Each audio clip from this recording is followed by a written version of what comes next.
Things don't happen overnight. You have to make the emotional and the personal investment to make your dreams come true. What would amazing look like for you? What would amazing look like if you were amazing?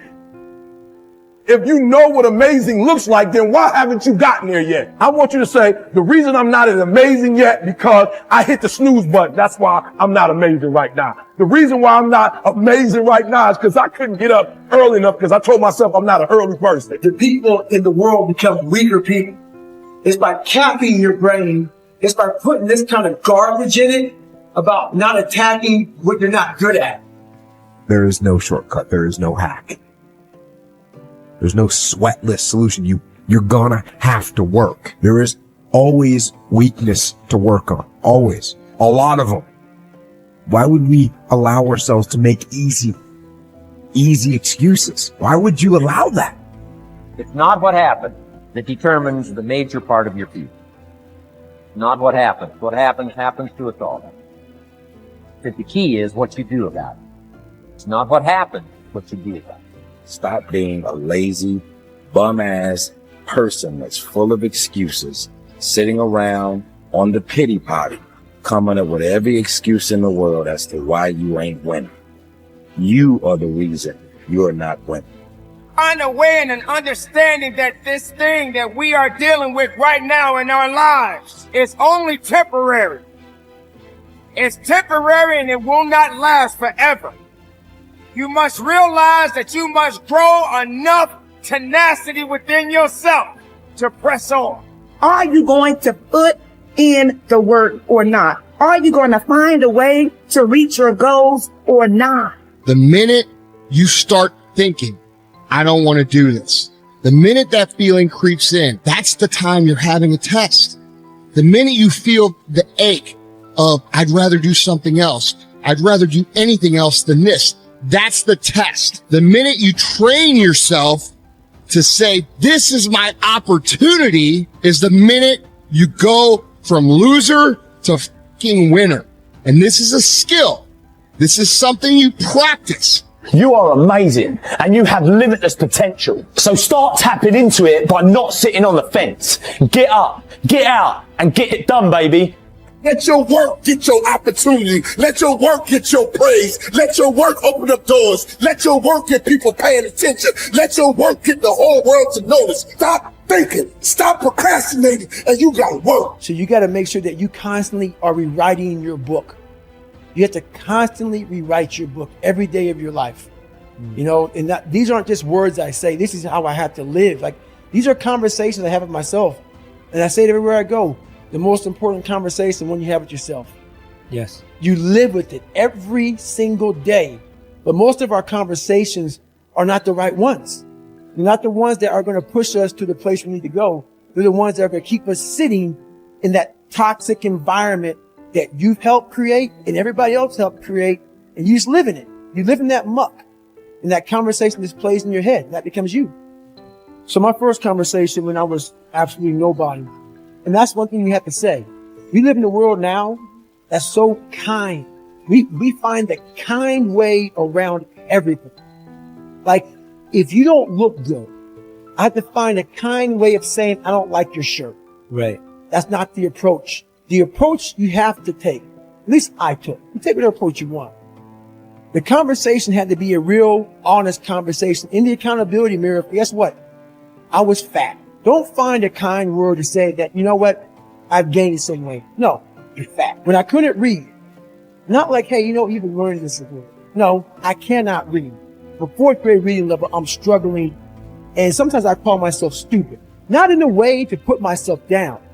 So don't take it like, my God, those are so hurtful. You had a hurtful, dishonest. The conversation has to become an honest conversation of where you're at mentally.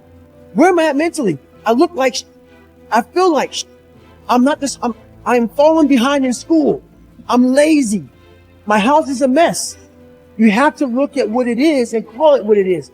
Don't find words to make yourself feel better, because so we hang around people that make us feel better, that tell us what we want to hear, not what we need to hear.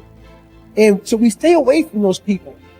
And we stay away from those people. Like, our internal dialogue becomes that kind, it's okay.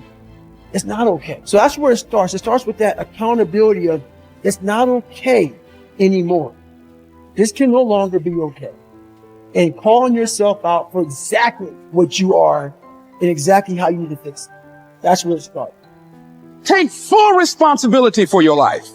Accept where you are and the responsibility that you're going to take yourself where you want to go. Someone said we have two primary choices in life. We can either accept conditions as they exist, or we can take the responsibility to change them. See, a lot of people want to exempt themselves from taking responsibility. All they want to do is talk about the problem. Every time you see them, they'll tell you their story over and over and over and over again.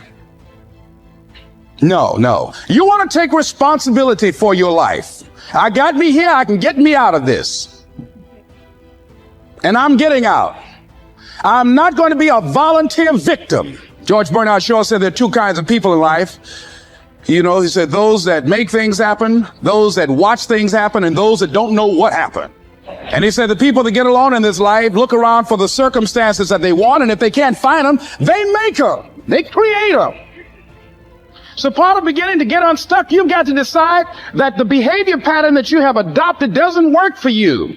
You've got to change your strategies, and changing your strategy means reinventing your life, recreating you, and you have the power to do that. You can decide that you're going to change, that you're not going to be a wimp. You can decide that you're going to stand up to life.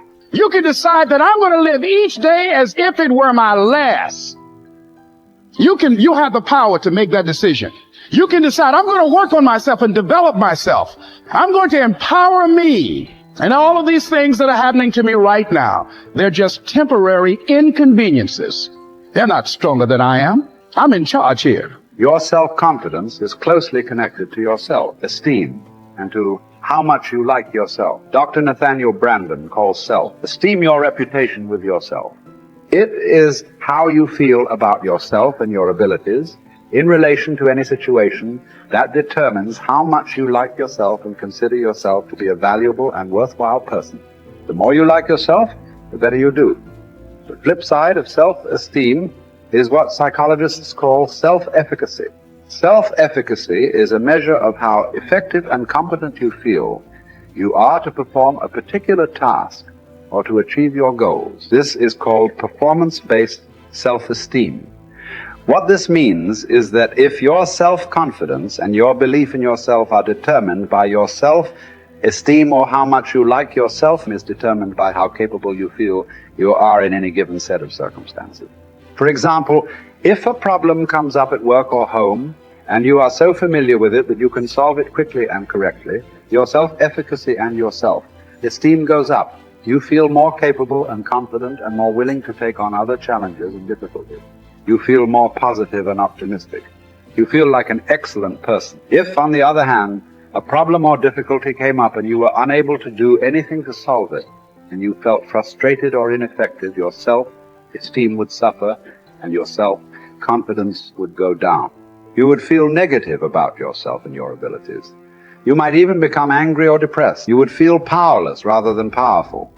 That's why they say in playing poker, the winners laugh and tell jokes while the losers say, shut up and deal. The law of cause and effect applies to everything you are today and to everything that you become.